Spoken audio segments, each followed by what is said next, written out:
আসসালামু আলাইকুম। দেখো, আজকে আমরা তাহলে 4 অধ্যায়ের 2 মার্কসের কোশ্চেন নিয়ে কিছু আলোচনা হবে, ঠিক আছে? গত দিনের ক্লাসে তো তোমাদের আলোচনা করছিলাম, তাই তো? তো ওখানে আরও কিছু কোশ্চেন আছে, তো সেইগুলো একটু আলোচনা করছি তোমাদের সাথে। তো এগুলো একটু প্রত্যেকেই দেখবে এবং পড়বে, বুঝতে পারলে? আর যদি এখান থেকে কোনো সমস্যা হয়ে থাকে তাহলে অবশ্যই আমাকে জানাবে, বুঝতে পেরেছো তো? তো তাহলে আলোচনাতেই আসি, তাই তো? তো দেখো, প্রথমেই আমি দেখো এখানে কয়েকটা কোশ্চেন লিখেছি। যেমন প্রথমেই যেটা আছে দেখো, যে কেন বঙ্গভাষা প্রকাশিকা সভাকে রাজনৈতিক সভা বলা হয়। এরকম যদি কোশ্চেন হয় তাহলে কি বলবে দেখো। তোমরা জানো যে 19 শতকে বাংলায় যে সমস্ত রাজনৈতিক সভাগুলো প্রতিষ্ঠা হয়েছিল তার মধ্যে অন্যতম ছিল এই বঙ্গভাষা প্রকাশিকা সভা, তাই তো? এটা তোমরা জানো, তাই তো? তো এই যে সভা, এই সভাটা কয়েকটি রাজনৈতিক আদর্শ ছিল, যেমন বলতে পারো স্বাধীনতা, সমতা, হ্যাঁ।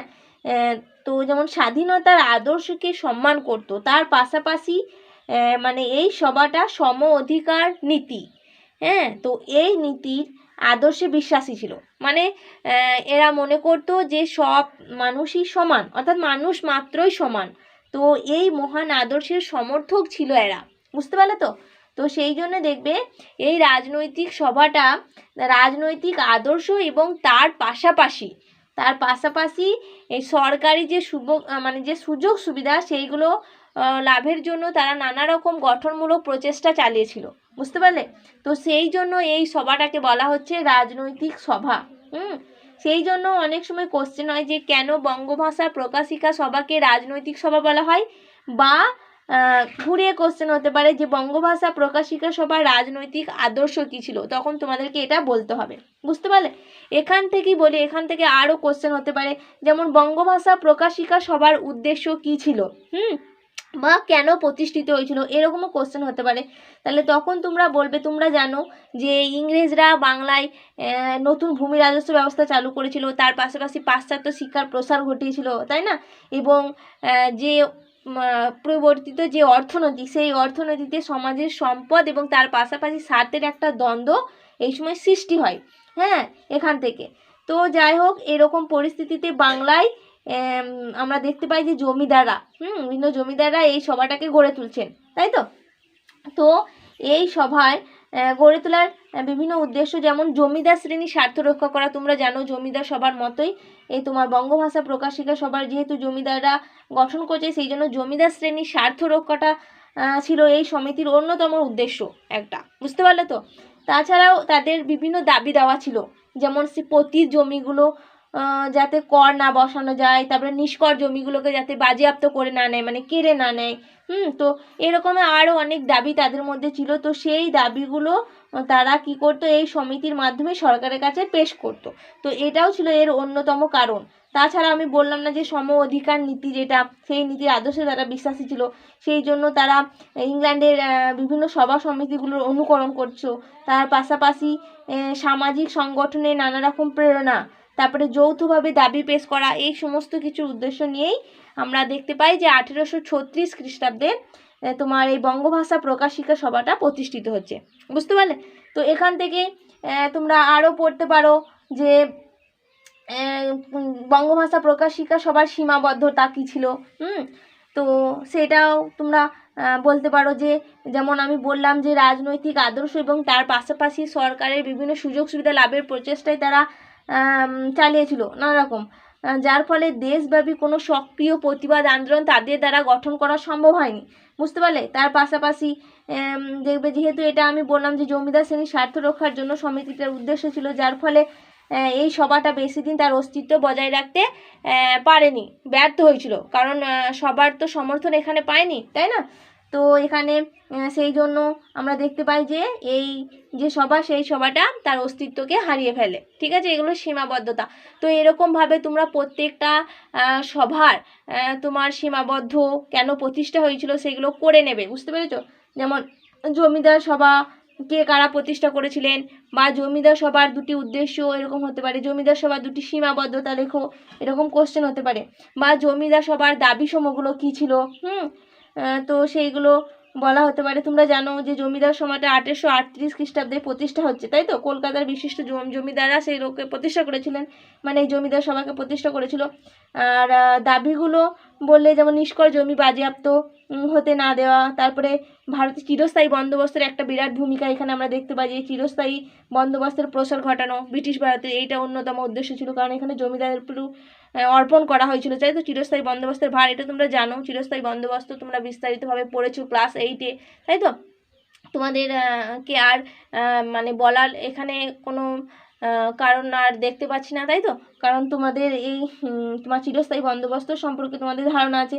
তো চিরস্থায়ী বন্দোবস্তে প্রসার ঘটানো সেইটাও ছিল অন্যতম। তাছাড়া বিভিন্ন যে বিভাগগুলো, পুলিশ বিভাগ বলো, বিচার বিভাগ বলো, হ্যাঁ, রাজস্ব বিভাগ, সেইগুলোকে সংস্কার সাধন করা। তার পাশাপাশি তোমার এই যে জমিগুলো, প্রতি জমি যেগুলো আছে, যেগুলো সুবিধাজনক, যেগুলো কাজে লাগবে, তো সেইগুলো কি যারা দান, এই সমস্ত কিছু ছিল। আর সর্বোপরি আমরা বলতে পারি যে তোমার জমিদার যে শ্রেণী, তাদের স্বার্থ রক্ষা করা। তো এইগুলো ছিল তাদের তোমার দাবি, ঠিক আছে? তো একটু একটু পড়ে নেবে।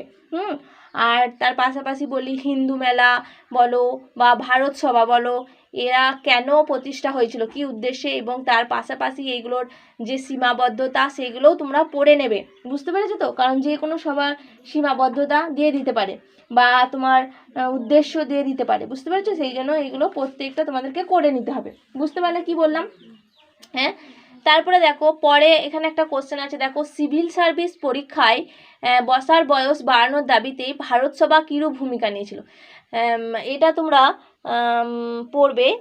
সিভিল সার্ভিস পরীক্ষা তোমরা পড়েছো ভারত সভা যখন পড়েছো, কারণ ভারত সভার কার্যকলাপের ক্ষেত্রেই তোমরা যেখানে ভারত সভার কার্যাবলী পড়েছো, সেইখানে তোমরা সিভিল সার্ভিস পরীক্ষার এই বসার ব্যাপারটা নিয়ে সেখানে তোমরা জেনেছো, তাই তো? তো এখানে বলবে যে দেখো, 19 শতকে, তার মানে বাংলায় যে সমস্ত রাজনৈতিক সভা সমিতিগুলো প্রতিষ্ঠা হয়েছিল, তার মধ্যে অন্যতম হচ্ছে তোমার এই ভারত সভা বা ইন্ডিয়ান অ্যাসোসিয়েশন, তাই তো?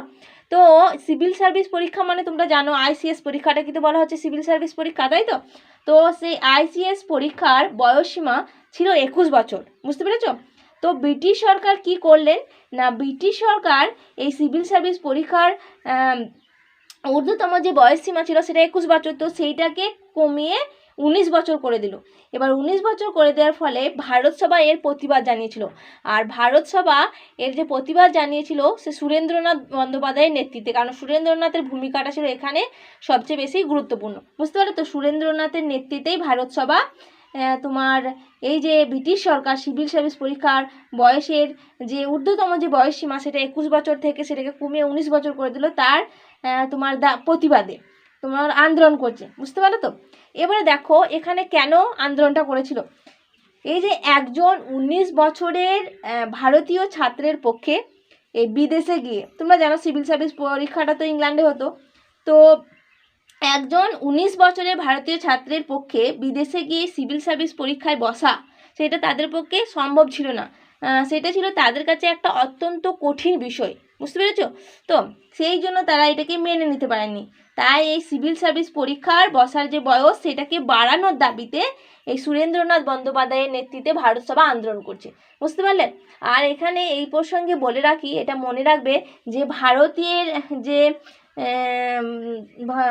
যে জনগণ, এই যে সুরেন্দ্রনাথ বন্দ্যোপাধ্যায়ের নেতৃত্বে যে ভারত সভা যে আন্দোলনটা করছে, তো ওই ভারত সভার দাবি ছিল যে সিভিল সার্ভিস পরীক্ষার্থীর মানে বসার যে বয়স, সেটা 21 বছর থেকে বাড়িয়ে দিয়ে 23 বছর করতে হবে। বুঝতে পেরেছি? এটা মনে রাখবে, ভারতীয়দের দাবি ছিল যে 21 বছরটাকে বাড়িয়ে সেটাকে 23 বছর করতে হবে। বুঝতে পেরেছো? এটা মনে রাখবে। বুঝতে পারলে? এরপরে দেখো, জাতীয় সম্মেলনের কর্মসূচি কী ছিল। তার আগে বলি, সর্বভারতীয় যে জাতীয় সম্মেলন, এটা অনেক সময় কোশ্চেন হয় যে কবে কার নেতৃত্বে হয়েছিল এবং কোথায় হয়েছিল, এটা আগে জেনে নাও।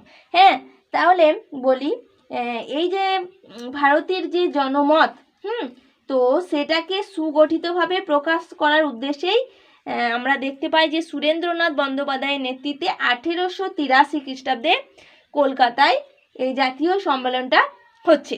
তাহলে কি বললাম, ভারতীয় জনমতকে সুগঠিতভাবে প্রকাশ করার উদ্দেশ্যে, হ্যাঁ, তার মানে ভারতীয়দের যে জনমত অর্থাৎ তাদের যে দাবি দেওয়া সেইগুলো সুগঠিতভাবে প্রকাশ করার জন্যই সুরেন্দ্রনাথ বন্দ্যোপাধ্যায় কি করলেন না একটা সর্বভারতীয় জাতীয় সম্মেলনের আয়োজন করলেন, তাই তো। আর সেটা করেছিলেন 1883 খ্রিস্টাব্দে, হয়েছিল কলকাতায়, এটা মনে রাখবে, বুঝতে পারলে। এবারে দেখো কলকাতাতে হলেও দেখবে বিভিন্ন জায়গা থেকে ভারতের, যেমন বাংলা বলো, মুম্বাই, মাদ্রাজ, মিরাট, হ্যাঁ, তো ভারতের বিভিন্ন জায়গা থেকে বহু প্রতিনিধি এই সম্মেলনে যোগদান করেছিল, ঠিক আছে। এবার দেখো এই যে জাতীয় সম্মেলন, এই সম্মেলনের কর্মসূচিগুলো কী ছিল, দেখো ভারতীয় জনগণের বিভিন্ন দাবি দাওয়াগুলো এই সম্মেলনে তুলে ধরা হয়। সেই জন্য আমি প্রথমেই বললাম যে ভারতীয় জনমতকে সুগঠিতভাবে প্রকাশ করার জন্য, অর্থাৎ ভারতীয় জনগণের যে বিভিন্ন দাবি দেওয়া সেইগুলোকে সুগঠিতভাবে প্রকাশ করার উদ্দেশ্যে এইটা কিন্তু আয়োজন করা হচ্ছে, তাই তো। তো সেই জন্যেই এর কর্মসূচির মধ্যে এটা পড়ছে যে ভারতীয় জনগণের বিভিন্ন যে দাবি দেওয়াগুলো সেইগুলো এই সম্মেলনে তুলে ধরা।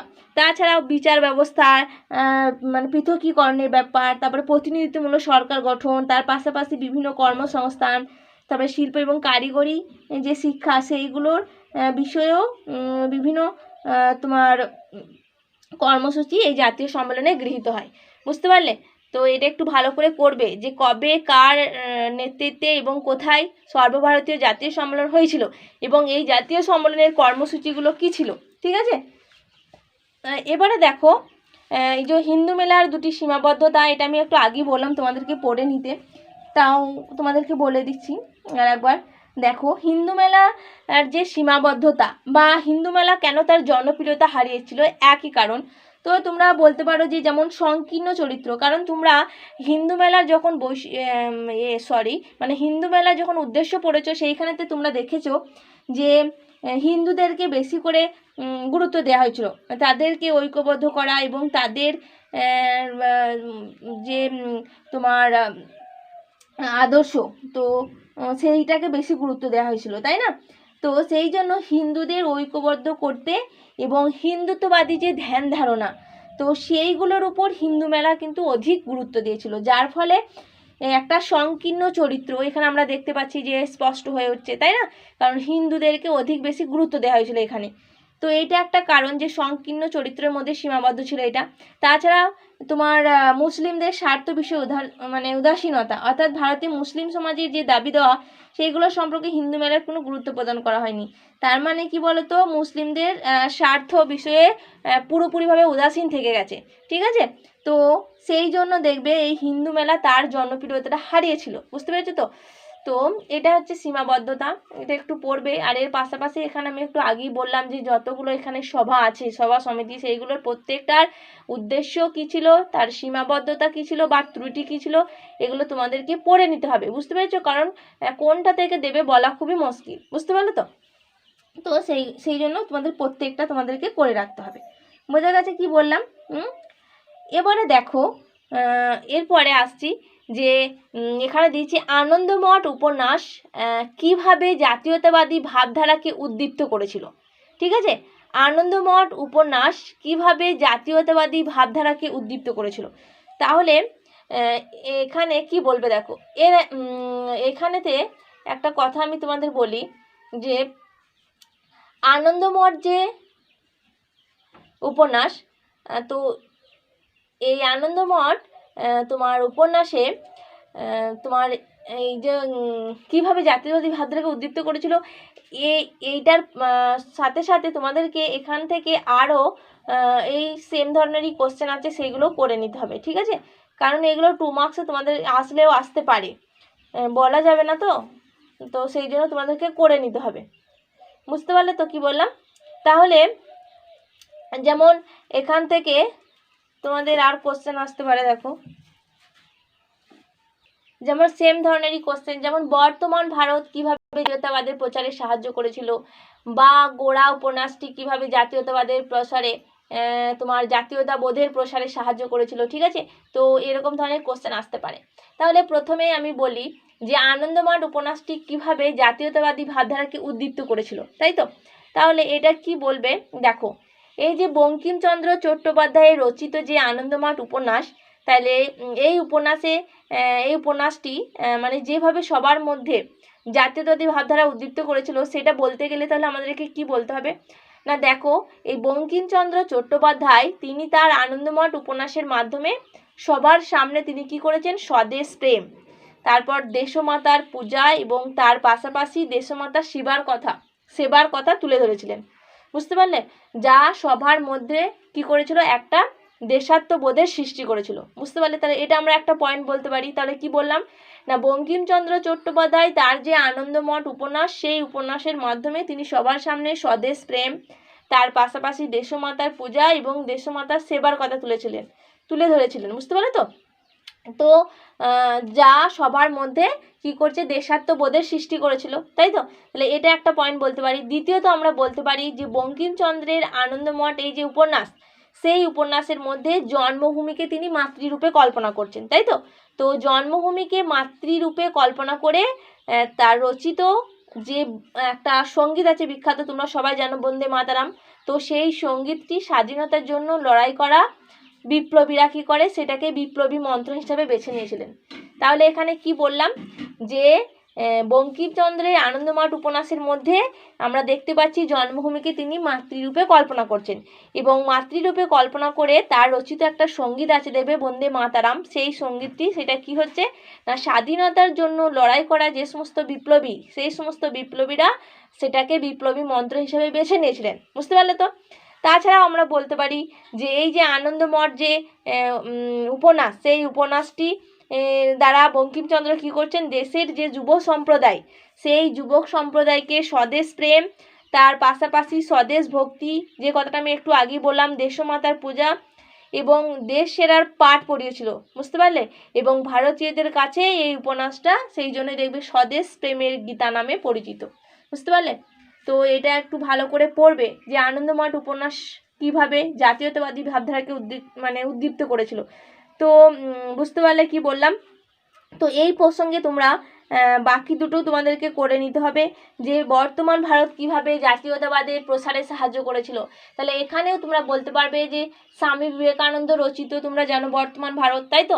তো স্বামী বিবেকানন্দ রচিত এই যে বর্তমান ভারত, তো সেখানেতে জাতীয়তাবাদের প্রচারে সাহায্য করেছিল যেভাবে, সেটা বলতে গেলে আমাদেরকে তাহলে কি বলতে হবে না, স্বামী বিবেকানন্দ তার এই যে গ্রন্থ অর্থাৎ বর্তমান ভারত, তো সেই গ্রন্থে তিনি দেশবাসীকে দেবে পাশ্চাত্যের অনুকরণ যেটা ছিল সেই ব্যাপারটাকে বাদ দিয়ে ভারত মাতার মুক্তির জন্য তিনি কাজ করতে বলেছিলেন। সেই জন্য দেখবে আমরা দেখতে পাই যে বর্তমান ভারতের 4টি চতুর্বর্ণের মধ্যে সংঘাতের চিত্র তিনি তুলে ধরেছেন, তাই না? হয়তো বৈশ্য, ব্রাহ্মণ, ক্ষত্রিয়, বৈশ্য, শূদ্র এবং তাদের অবস্থানটা কীরূপ ছিল সেটা তিনি ব্যাখ্যা করেছেন। তোমরা অবশ্যই জানো, যেহেতু বর্তমান ভারত পড়েছো, তাই তো? তো বর্তমান ভারতে এই ভারতের চতুর্বর্ণের মধ্যে যে সংঘাতের একটা চিত্র, সেটাকে তিনি তুলে ধরে ভারতের নিম্নবর্ণের মানুষদের যে ভবিষ্যৎ, সেই ভবিষ্যতের গুরুত্বকে তুলে ধরে তাদের সামাজিক অধিকার প্রতিষ্ঠার কথা তিনি তুলে ধরেছেন। সেই জন্য তিনি বলছেন না, দেখবে যে সবার শেষে যারা ছিল ক্ষুদ্র, তো শূদ্র, ব্রাহ্মণ, ক্ষত্রিয়, বৈশ্য, শূদ্র, শেষে ছিল শূদ্র, তো সেই শূদ্ররা সবচেয়ে বেশি অবহেলিত হতো, অথচ তাদের দ্বারাই সমাজের অন্যান্য শ্রেণী মানুষরা প্রচলিত হতো। সেই জন্য স্বামী বিবেকানন্দ বলছেন না যে তারা একদিন তোমার প্রতিবাদী হয়ে উঠবে এবং তাদের নিজেদের অধিকারটাকে তারা বুঝে নেবে। বুঝতে পেরেছে তো? তো সেই জন্য এখানে কথাটা বলা হচ্ছে যে স্বামী বিবেকানন্দ এই ভারতের চতুর্বর্ণের মধ্যে সংঘাতের চিত্রটাকে তিনি তুলে ধরেছেন, তারপর ভারতের নিম্নবর্ণের মানুষের ভবিষ্যতে গুরুত্বকে তুলে ধরে তাদের যে সামাজিক অধিকার প্রতিষ্ঠার কথা তিনি বলেছেন। বুঝতে পারলে? তাছাড়াও দেখবেন তিনি বলেছেন যে মানুষ জন্ম থেকেই মায়ের জন্য বলি প্রদত্ত, এই কথাটা তিনি বলছেন না। তো দেখবে দেশবাসীকে এটার মধ্যে দিয়ে তিনি কী করছেন, দেশবাসীকে স্বদেশ প্রেমের যে আদর্শ সেটাতে দীক্ষিত করছেন, তাই না? তা আবার সেই জন্য দেখবে তিনি বলছেন, আরও একটা কথা বলছেন, ভারতবাসী আমার ভাই, ভারতবাসী আমার প্রাণ, ভারতের দেবদেবী আমার ঈশ্বর। আর কি বলছেন, ভারতের সমাজ আমার শিশুসজ্জা, আমার যৌবনের উপবন, আমার বার্ধক্যের বারাণসী, তাই তো? এটা তোমরা জানো। তো এই কথাগুলো বলছেন, সেই জন্যই বলতে দেবে আরও অনেক কথা বলছেন, বলো ভাই ভারতের মৃত্তিকা আমার স্বর্গ, ভারতের কল্যাণ হচ্ছে আমার কল্যাণ। বুঝতে পারলে? তো এটা একটু পড়বে যে বর্তমান ভারত কিভাবে জাতীয়তাবাদের প্রসারে সাহায্য করেছিল, কারণ এইগুলো ব্রড কোশ্চেনে তো অবশ্যই পড়তে হবে, কিন্তু কখনো কখনো ধরো যদি কোশ্চেন ঘুরিয়ে যায় তাহলে 2 মার্কসেরও দিয়ে দিতে পারে। বুঝতে পেরেছো তো? সেই জন্য এগুলোকে তোমাদের পড়ে রাখতে হবে, বোঝা গেছে? আর সেই জন্য আমি বারবার একই কথা বলছি। বুঝতে পারলে কি বললাম? এবারে দেখো যেমন আছে, যেমন গোড়া উপন্যাসটা যদি বলে, গোড়া উপন্যাসটি কিভাবে জাতীয়তাবাদের প্রসারে সাহায্য করেছিল, তাহলে কি বলবে? দেখো রবীন্দ্রনাথের গোড়া উপন্যাস, তাই তো তোমরা জানো। তো এই গোড়া উপন্যাসটা যেভাবে জাতীয়তাবাদের প্রসারে সাহায্য করেছিল সেটা বলতে গেলে কি বলতে হবে? দেখো তোমরা জানো প্রত্যেকেই যে রবীন্দ্রনাথ ঠাকুরের গোড়া যে উপন্যাস, সেই উপন্যাসের মূল চরিত্র হচ্ছে গোড়া, তাই তো? তো এই উপন্যাসে দেখবে যেমন গোড়া এটা জানতে পেরেও যে সে নিজে একজন আইরিশ, এটা যখন সে জানতে পারলো, জানার পরও কিন্তু এরপরও কিন্তু গোড়া ভারতবর্ষকেই ভালোবাসতো, তাই না? তো রবীন্দ্রনাথ ঠাকুর ঠিক তেমনি দেখবে বাকি সবার মধ্যেও এই স্বদেশ প্রেমের এই যে চেতনা, সেটাকে তিনি জাগিয়ে তোলার কথা বলেছেন। সেই জন্য তিনি মানে গোড়া উপলব্ধি করেছিল তারপর যখন সে জানতে পারলো যে সে একজন আইরিশ যুবক, তারপরে তার ধর্মের বিষয়ে যে ব্যাপারটা সেটা চেঞ্জ হয়ে গেল, এবং সেম তখন কি বলতো মানবতার যে ধর্ম সেটা তার মধ্যে প্রভাবিত হলো, তাই তো? এবং সে তখন বুঝতে পারলো যে ধর্ম বলে কিছু হয় না, তাই তো? তার কাছে সব মানুষই হচ্ছে সমান, তাই না? তো সেই জন্য এখানে এই কথাটা বলা হচ্ছে। বুঝতে পেরেছো? যে গোড়া যখন জানতে পারলো যে সে একজন আইরিশ যুবক, তারপরেও কিন্তু সে ভারতবর্ষকেই ভালোবাসতো, তাই না? তো রবীন্দ্রনাথ ঠাকুর ঠিক তেমনি বাকি সবার মধ্যেও স্বদেশ প্রেমের এই যে চেতনা সেটাকে জাগিয়ে তোলার কথা বলেছেন। বুঝতে পারলেন? আর দেখবে ইউরোপীয় সমাজের পরিবর্তে এদেশীয় সমাজের উপর গুরুত্ব দান করে দেশীয় যে আদর্শ সেটাকে তিনি তুলে ধরেছেন, আর তার পাশাপাশি স্বদেশ প্রেমের আদর্শ তিনি প্রচার করেছেন রবীন্দ্রনাথ ঠাকুর, তাই না? আর কি বলতো, আর হচ্ছে হিন্দু সমাজে জাতিভেদ যে প্রথা, কি বললাম যে হিন্দু সমাজে জাতিভেদ যে প্রথা, সেই প্রথাটাকে তুলে ধরে সামাজিক সমীক্ষার প্রয়োজনীয়তা তিনি তুলে ধরেছিলেন। বুঝতে পেরেছ? আর রবীন্দ্রনাথ ঠাকুর দেখবে তার এই গোড়া উপন্যাসের মাধ্যমে এই উগ্র স্বদেশ চেতনা প্রকাশ করেছিলেন, যে কথাটা আমি একটু আগেই তোমাদেরকে বললাম, ঠিক আছে? তো সেই জন্য দেখবে জাতি ধর্ম, হ্যাঁ, এই জাতি ধর্মের বর্ণের মধ্যে যে সংকীর্ণতা, সেই সংকীর্ণতার মধ্যে সীমাবদ্ধ না থেকে তিনি তার ঊর্ধ্বে উঠে সকল শ্রেণীর মানুষকে তোমার দেশ হিতৈষণার কাজে আহ্বান জানিয়েছিলেন। বুঝতে পেরেছ কি বললাম? তাহলে এটা ভালো করে পড়বে যে গোড়া উপন্যাসটি কিভাবে জাতীয়তা বোধের প্রসারে সাহায্য করেছিল। বুঝতে পেরেছো তো? এবার এখানে বলি, এখান থেকে আরও একটা কোশ্চেন হয়, এটা একটু পড়বে যে ভারতের ধর্মীয় বিষয়ে গোড়ার কি উপলব্ধি হয়। যদি এরকম কোশ্চেন হয় তাহলে কি বলবে? দেখো এই যে ভারতের ধর্মীয় বিষয়ে গোড়ার কি উপলব্ধি হয়, এরকম যদি কোশ্চেন হয় তাহলে কি বলবে? দেখো এই রবীন্দ্রনাথ ঠাকুর তার গোড়া উপন্যাসের কেন্দ্রীয় চরিত্র হিসাবে আমরা দেখতে পাই গোড়াকে, তাই তো? এটা তোমরা প্রত্যেকেই জানো। তো গোড়ার যে বক্তব্য এবং তার যে কার্যকলাপ সেটাতে আমরা দেখতে পাই যে উগ্র যে জাতীয়তাবাদ, সেই উগ্র জাতীয়তাবাদের পরিবর্তে গঠনমূলক এবং সমন্বয়তাবাদী যে জাতীয়তাবাদ, সেই জাতীয়তাবাদের কথা বলেছে। উগ্র জাতীয়তাবাদ মানে তো জানো, উগ্র জাতীয়তাবাদ কি বলতো, তাদের মধ্যে এক অহংকারী মনোভাব থাকে, তাই তো? যেখানেতে তারা মনে করে যে আমাদের জাতি হচ্ছে শ্রেষ্ঠ জাতি আর অন্যান্য জাতিগুলো হচ্ছে তাদের তুলনায় নগণ্য, তাই তো? এবং তারাই হচ্ছে শ্রেষ্ঠ জাতি, সেই জন্য অন্যান্য জাতিগুলোর উপর বলপ্রয়োগের মাধ্যমে তাদেরকে তোমার তাদের উপর কর্তৃত্ব প্রতিষ্ঠা করা বা প্রচার করা, সেইগুলো হচ্ছে তোমার কি বলতো মানে এদের তোমার সেই অধিকারটা আছে। সেই জন্য তারা মনে করতো যে তারাই হচ্ছে শ্রেষ্ঠ জাতি, এবং সেই জন্য তাদের প্রভাব আর প্রতিপত্তিটা হচ্ছে সবার থেকে অনেক বেশি। হ্যাঁ, সেই জন্য তারা অন্যান্য জাতিগুলোর উপর বলপ্রয়োগের মাধ্যমে তাদের উপর সমস্ত কিছু অধিকার প্রয়োগ করতে পারবে। বুঝতে পেরেছো তো? তো এইটা হচ্ছে উগ্র জাতীয়তাবাদ, তাই না? তো রবীন্দ্রনাথ ঠাকুর কি করলেন না, তার গোড়া উপন্যাসের কেন্দ্রীয় যে চরিত্র অর্থাৎ গোড়া, তো গোড়ার বক্তব্য এবং কার্যকলাপের মাধ্যমে আমরা দেখতে পাচ্ছি যে তিনি উগ্র জাতীয়তাবাদের পরিবর্তে গঠনমূলক এবং সমন্বয়বাদী জাতীয়তাবাদের কথা তুলে ধরেছেন। বুঝতে পারলে? এবার দেখো ভারতের ধর্মীয় বিষয়ে গোড়ার যে উপলব্ধি, তাহলে এখানে আমরা কি দেখতে পাচ্ছি যে গোড়া একজন আইরিশ যুবক, তাই তো? তো এই আইরিশ যুবক গোরা সে হিন্দু পরিবারে লালিত পালিত হয়েছিল এবং লালিত পালিত হয়ে সে বিদেশি সত্তা ভুলে গিয়ে বাঙালি হয়ে যায়, তাই তো? কারণ অটোমেটিক তার এটা হওয়ার কথা, যেহেতু সে জানতো না যে সে আইরিশ যুবক, সেই জন্য সে হিন্দু পরিবারে লালিত পালিত হয়েছে এবং নিজের যে বিদেশি সত্তা সেটা সে ভুলে গেছে এবং ভুলে গিয়ে সে বাঙালি হয়ে গেছে। কিন্তু কি হয়েছে দেখো, প্রথম দিকে ভারতীয় সভ্যতা এবং সংস্কৃতির প্রতি ইংরেজদের যে চরম বিদ্বেষ সেটাকে লক্ষ্য করে গোরা উগ্র হিন্দুত্ববাদে আকৃষ্ট হয়। তার মানে প্রথম দিকে গোরার যে ধর্মীয় মনোভাব সেটা অন্যরকম ছিল, তাই তো?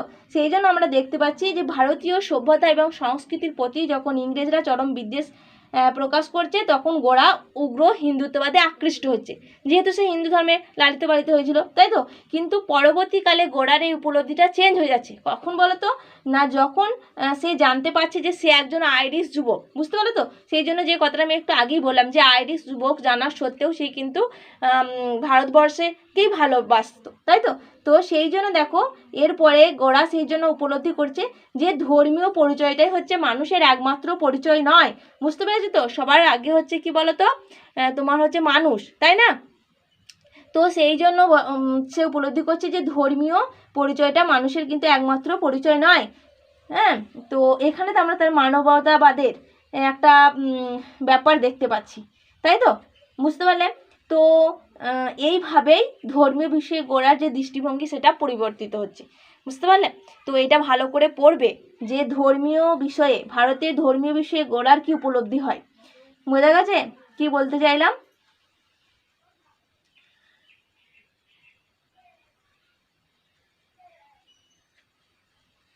এবারে দেখো, তার মানে এইখানেতে দেখতে পাচ্ছি দেখো রবীন্দ্রনাথের গোড়া যে উপন্যাস, সেই উপন্যাসটার সূচনা ঘটছে ধর্ম ও সাম্প্রদায়িকতার মধ্য দিয়ে, তাই না? আর এর সমাপ্তি ঘটছে ধর্ম এবং বিশ্ব মানবতার মধ্য দিয়ে, তাই না? বুঝতে পেরেছ? সেই জন্যই তো এখানে বলা হচ্ছে যে ধর্মীয় পরিচয়টা মানুষের একমাত্র পরিচয় নয়, তাই না? তো এটা ভালো করে পড়বে, ঠিক আছে? এরপরে দেখো এখানে আরও কোশ্চেন হতে পারে রবীন্দ্রনাথের গোড়া চরিত্রের কি বৈশিষ্ট্য ছিল, এটা একটু পড়ে নেবে। যে এখানে তোমরা বলতে পারো যে হিন্দুত্ববাদের প্রতি আকর্ষণ, তাই না? কারণ আমরা দেখেছি যে বাংলা তথা ভারতবর্ষের একটা যে চরিত্র যেখানে রবীন্দ্রনাথ ঠাকুর তুলে ধরেছেন কেন্দ্রীয় চরিত্র গোড়া, তো সে আইরিশ যুবক হয়েও হিন্দু পরিবারে লালিত পালিত হয়েছে, যে কথাটা আমি একটু আগেই বললাম। সেই জন্য সে নিজের বিদেশি সত্তা ভুলে গিয়ে হিন্দুত্ববাদের প্রতি আকৃষ্ট হয়। তাহলে এইটা একটা বৈশিষ্ট্য বলতে পারি। অন্যান্য ধর্মের উপর গুরুত্ব আরোপ, পরবর্তীকালে যখন গোড়ার দৃষ্টিভঙ্গিটা পরিবর্তন হচ্ছে তখন সে সকল ধর্মের উপর গুরুত্ব আরোপ করছে, তাই না? তারপর তার মানবতাবোধ, আত্মপ্রতিষ্ঠা, এটাও আমরা বলতে পারি। যখন তোমার এর গোড়ার দৃষ্টিভঙ্গি পরিবর্তন হচ্ছে তখন আত্মপ্রতিষ্ঠা, অনুসন্ধানী মনোভাব এবং সর্বোপরি বিশ্ব মানবতাবাদের এই ব্যাপারগুলো আমরা গোড়া চরিত্রের মধ্যে লক্ষ্য করতে পারছি, তাই তো? তাহলে এইগুলো হচ্ছে তোমার রবীন্দ্রনাথের গোড়া চরিত্রের বৈশিষ্ট্য, ঠিক আছে? তো এটা একটু পড়ে নেবে। বুঝতে পারলে কি বললাম? এবারে দেখো এখানে বলি, যেমন গগনেন্দ্রনাথ ঠাকুর বিখ্যাত কেন, এটা যদি বলা হয় তাহলে কি বলবে? না, গগনেন্দ্রনাথ ঠাকুরকে তোমরা জানো যে জোড়াসাঁকো ঠাকুর পরিবারে সে জন্মগ্রহণ করেছিল, তাই তো? জোড়াসাঁকো ঠাকুর পরিবারে তোমার একজন সদস্য ছিল, মানে রবীন্দ্রনাথ ঠাকুরের ভ্রাতুষ্পুত্র হচ্ছে তোমার গগনেন্দ্রনাথ ঠাকুর, বুঝতে পারলে তো? যাই হোক, তো তিনি একজন বিখ্যাত চিত্রকর এবং ব্যঙ্গ চিত্রশিল্পী ছিলেন, তাই না? তো সেই জন্য দেখবে তৎকালীন ভারতের যে ধনী এবং অভিজাত সম্প্রদায় তাদের ক্রিয়াকলাপ, বিশেষত তাদের যে ত্রুটি বিচ্যুতি এবং যেগুলো সমালোচনার যোগ্য সেগুলোকে নিয়ে তিনি নানারকম ব্যঙ্গচিত্র অঙ্কন করেছেন, তাই তো? এবং তার ব্যঙ্গচিত্রগুলো তোমরা জানো, যেমন অদ্ভুত লোক, বিদ্রুপ বজ্র, নবহুল্লোড়, এইগুলো বিশেষ উল্লেখযোগ্য ছিল। তার পাশাপাশি দেখবেন তিনি তার শিল্পকলার মাধ্যমে সমাজের নানা বিষয়কে তুলে ধরেছেন। তারপরে হচ্ছে উপনিবেশিক সমাজের সমালোচনা করেছেন, তাই না? আর বলতে পারো এগুলো, ঠিক আছে? তারপরে এখানে গত দিনের ক্লাসে তোমাদের আলোচনা করেছিলাম গগনেন্দ্রনাথ ঠাকুর কীভাবে উপনিবেশিক সমাজের সমালোচনা করেছেন, সেই জন্য এটা আর বলছি না। তো এটা একটু ভালো করে পড়ে নেবে। আর গগনেন্দ্রনাথ ঠাকুরের ব্যঙ্গচিত্রগুলির বৈশিষ্ট্য কী ছিল এটা একটু পড়ে নেবে। বুঝতে পারলে কি বললাম? এবারে দেখো কি আছে, ডিফেন্স অ্যাসোসিয়েশন কি যদি বলা হয়, ডিফেন্স অ্যাসোসিয়েশনস কি, তাহলে কি বলবে? দেখো এখানে বলি, এই ডিফেন্স অ্যাসোসিয়েশনের কথাটা তোমরা পাবে ইলবার্ট বিল বিরোধী আন্দোলনের ক্ষেত্রে, তাই তো?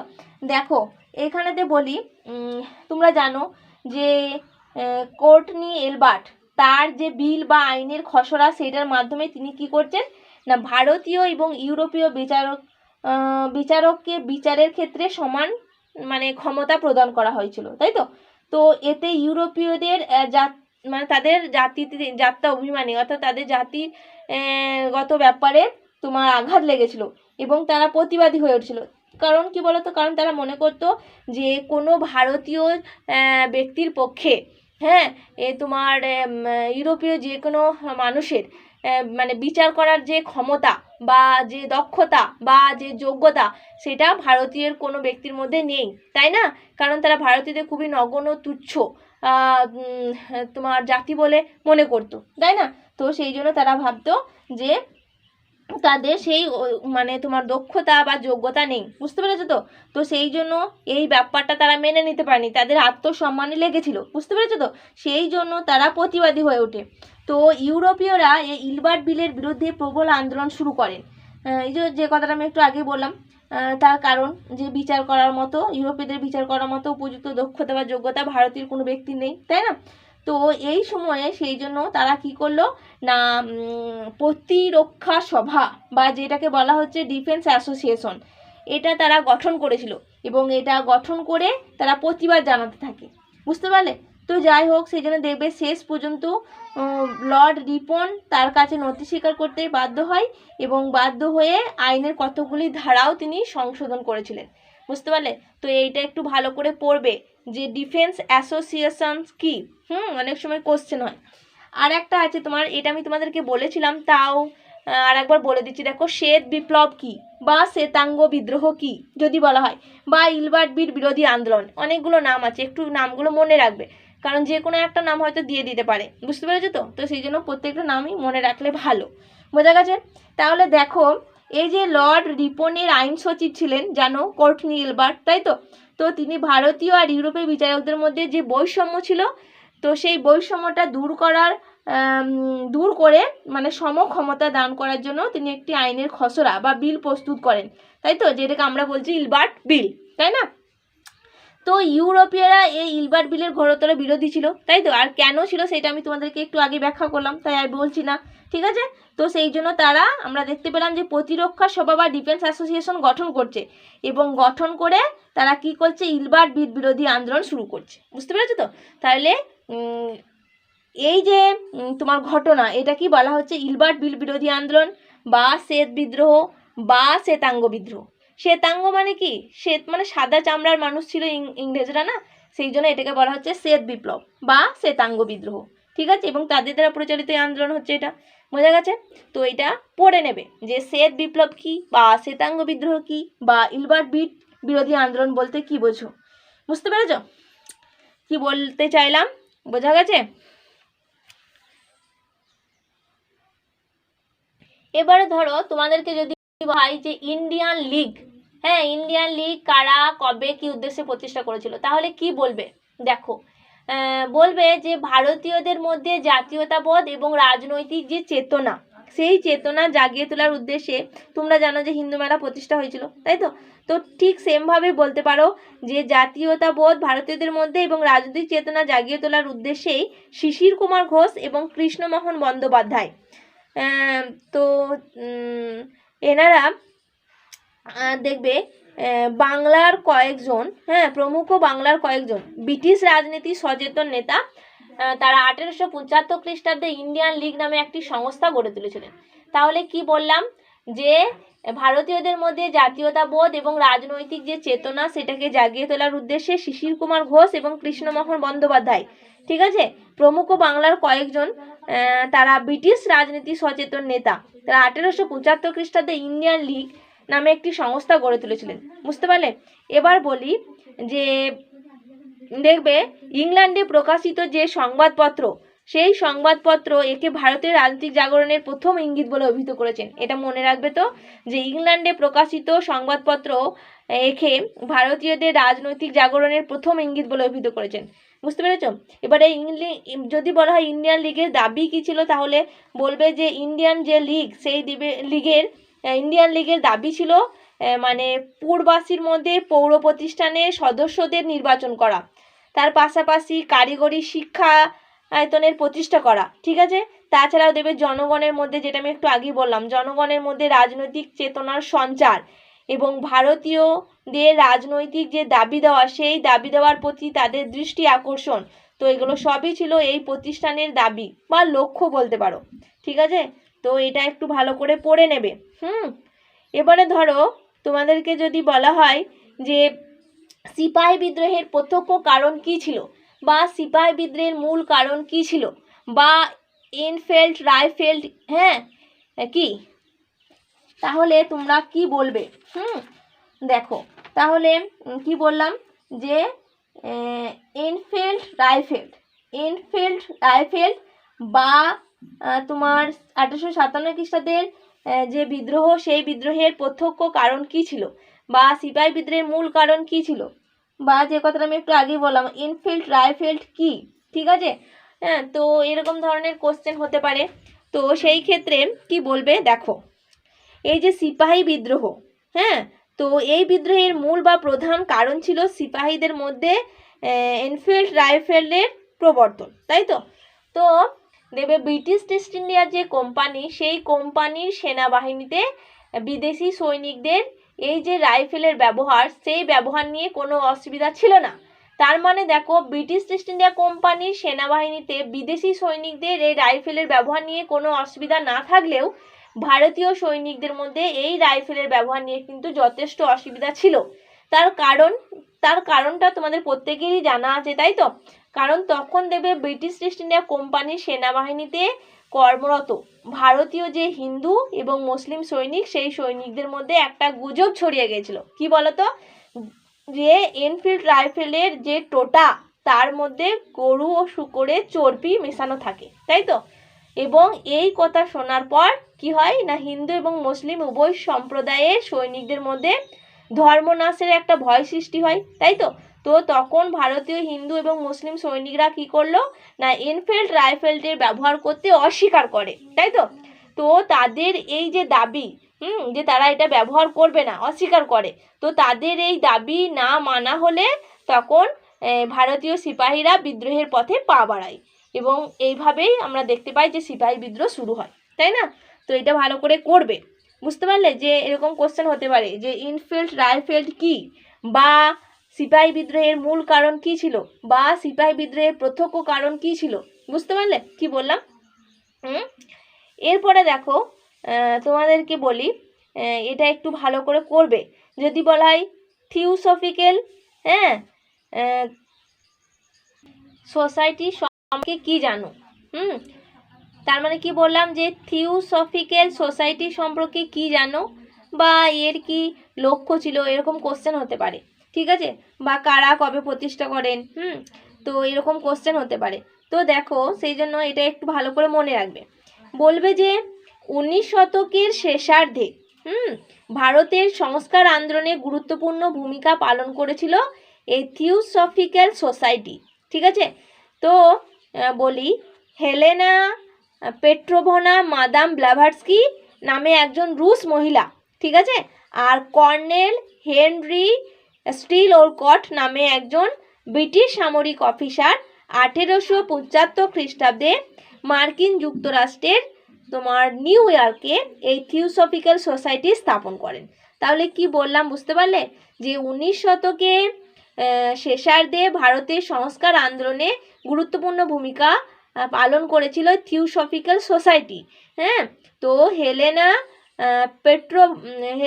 পেট্রোভনা মাদাম ব্লেভাটস্কি নামে একজন রুশ মহিলা, আর কর্নেল হেনরি স্টিল ওলকট নামে একজন ব্রিটিশ সামরিক অফিসার 1875 খ্রিস্টাব্দে মার্কিন যুক্তরাষ্ট্রের নিউ ইয়র্কে এই থিওসফিক্যাল সোসাইটি স্থাপন করেন, বুঝতে পারলে। তারপর দেখবে 1879 খ্রিস্টাব্দে 1879 খ্রিস্টাব্দে তারা আর্য সমাজের আমন্ত্রণে ভারতে আসেন, এবং মাদ্রাজের উপকণ্ঠে আডিআরে এই থিওসফিক্যাল সোসাইটির ভারতীয় শাখাটি স্থাপন করেন। আর সেই সময়টা হচ্ছে 1886 খ্রিস্টাব্দ, মনে রাখবে 1886 খ্রিস্টাব্দে, ঠিক আছে। তো তারপর পরবর্তীকালে এটি সোসাইটির প্রধান কার্যালয়ে পরিণত হয়, বোঝা গেছে। এবারে দেখো এখানে বলি এই থিওসফি এটা হচ্ছে ইংরাজি শব্দ। তো ইংরেজি শব্দ এই থিওসফি এর অর্থ হচ্ছে ঈশ্বর সম্পর্কে জ্ঞান, ঠিক আছে, যেটাকে বাংলা বা সংস্কৃতে বলা হচ্ছে ব্রহ্মজ্ঞান নামে যেটা পরিচিত, ঠিক আছে। আর এই প্রসঙ্গে বলে রাখি, এটা মনে রাখবে, খ্রিস্টীয় 3য় শতকে গ্রিক পণ্ডিত যার নাম হচ্ছে আয়ামবেজ, তো আয়ামবেজ সর্বপ্রথম এই থিওসফি শব্দটির উল্লেখ করেন, বুঝতে পারলে। এবারে যদি এর তোমার কয়েকটি লক্ষ্যের কথা বলা হয়, এই থিওসফিক্যাল সোসাইটির মূল কয়েকটি লক্ষ্য, তাহলে কি বলবে না, একটা বলতে পারো জাতি ধর্ম বর্ণ এবং তার পাশাপাশি নারী পুরুষ নির্বিশেষে সৌভ্রাতৃত্ব স্থাপন, ঠিক আছে। দ্বিতীয়ত বলতে পারো প্রাচীন হিন্দু ধর্মের হিত মর্যাদা ফিরিয়ে আনা। তৃতীয়ত বলতে পারো দেশপ্রেম এবং স্বাধীনতার আদর্শে সকলকে অনুপ্রাণিত করা, ঠিক আছে। তার পাশাপাশি বলতে পারো হিন্দুদের মধ্যে ঐক্য ও সংহতি গড়ে তোলা, এবং সর্বোপরি যেটা সেটা হচ্ছে ধর্ম দর্শন ও বিজ্ঞানের পারস্পরিক সম্পর্ক স্থাপন এবং সেই সমস্ত কিছুর চর্চায় উৎসাহ দান, ঠিক আছে। তো এগুলো সবই ছিল এই থিওসফিক্যাল সোসাইটির মূল লক্ষ্য, ঠিক আছে। এই প্রসঙ্গে বলে রাখি, এটা মনে রাখবে যে একজন আইরিশ মহিলা যিনি হচ্ছেন অ্যানি বেসান্থ, ঠিক আছে। তো এই অ্যানি বেসান্থ তিনি সোসাইটিতে যোগদান করলে তোমার এটি আরও অনেক বেশি জনপ্রিয় এবং শক্তিশালী হয়ে ওঠে। মনে রাখবে অ্যানি বেসান্থ তিনি এই থিওসফিক্যাল সোসাইটিতে যোগদান করেছিলেন 1889 খ্রিস্টাব্দে, ঠিক আছে। তো সেই সময়ে এটি আরও অনেক বেশি জনপ্রিয় এবং শক্তিশালী হয়ে ওঠে, বুঝতে পারলে। এবং তার চেষ্টায় দেবে ভারতের নানা স্থানে এর শাখা প্রশাখা গড়ে ওঠে, বুঝতে পারলে। তো এটা একটু ভালো করে পড়বে, যে থিওসফিক্যাল সোসাইটি কারা কবে প্রতিষ্ঠা করছে, কোথায় প্রতিষ্ঠা করছে, তারপর তোমার এর লক্ষ্য কী ছিল বা উদ্দেশ্য কী ছিল, ঠিক আছে, বুঝতে পারলে। বা এর সম্পর্কে কি জানো, এরকম কোশ্চেন হতেই পারে। তো এটা একটু ভালো করে পড়ো, ঠিক আছে। কি বললাম বুঝতে পারলে। দেখো গত দিনের ক্লাসে তোমাদেরকে আমি ধরছিলাম যে লক্ষ্মীবাঈ কেন ইতিহাসে স্মরণীয়। তো এরকম আরও অনেক কোশ্চেন এখান থেকে হতে পারে, তো সেগুলো তোমরা একটু পড়ে নেবে। যেমন মঙ্গল পাণ্ডে কে ছিলেন, বা মঙ্গল পাণ্ডে স্মরণীয় কেন, নানা সাহেব স্মরণীয় কেন, তাতিয়া টুপি স্মরণীয় কেন, হজরত মহল স্মরণীয় কেন, দ্বিতীয় বাহাদুর শাহ স্মরণীয় কেন, ঠিক আছে। এরকম ধরনের কোশ্চেন হতেই পারে, কারণ সিপাহী বিদ্রোহে বা মহাবিদ্রোহে নেতৃত্ব দান করেছেন এরকম যে কোনো একজন নেতার নাম দিয়ে তারা স্মরণীয় কেন, তোমাদের কোশ্চেন হতেই পারে, ঠিক আছে। তো সেই জন্য এদের সম্পর্কে তোমরা একটু পড়ে নেবে, বুঝতে পেরেছ। তাছাড়া সভা সমিতির সঙ্গে যারা যুক্ত ছিল, ঠিক আছে, রাধাকান্ত দেব, হ্যাঁ, এই যে তোমার আরও অনেকে আছে দেখবে, আনন্দমোহন বসু, শিশির কুমার ঘোষ, এরকম অনেকেই আছে। তো তো এদের সম্পর্কে একটু জেনে রাখবে। তারপরে অবনীন্দ্রনাথ ঠাকুর, গগনীন্দ্রনাথ ঠাকুর, বুঝতে পেরেছ।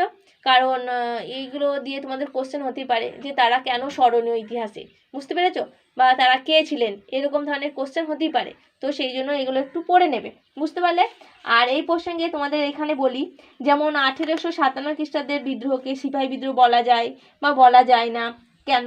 তারপরে 1857 খ্রিস্টাব্দে যে বিদ্রোহ তাকে জাতীয় বিদ্রোহ কারা বলছেন, কেন বলছেন, তারপরে ভারতের প্রথম স্বাধীনতা সংগ্রাম কারা বলছেন, কেন বলছেন, ভারতের প্রথম স্বাধীনতা সংগ্রাম বলার কারণ কি। এগুলো ব্রড কোশ্চেন থাকলেও তোমরা 2 মার্কসের কোশ্চেন হিসাবেও এগুলো একটু পড়ে রেখো, বুঝতে পেরেছো তো কি বললাম। আর একটা কথা বলি এই প্রসঙ্গে, দেখবে তোমার 19 শতকে উপনিবেশিক শাসনের বিরুদ্ধে সর্বস্তরে ভারতবাসীর ক্ষোভের কারণ কী ছিল, এটা একটু 2 মার্কসের মতো করে পড়ে নিও, বুঝতে পারলে। দেখবে এটা তোমাদের বইয়ে আছে, তোমরা পাবে, বুঝতে পেরেছো। তো এটা একটু পড়ে নিও, বুঝতে পারলে কি বললাম। আর তোমার অবশ্যই 1857 খ্রিস্টাব্দের বিদ্রোহ নিয়ে বিভিন্নজন বিভিন্ন রকম উক্তি করেছেন, তাই তো।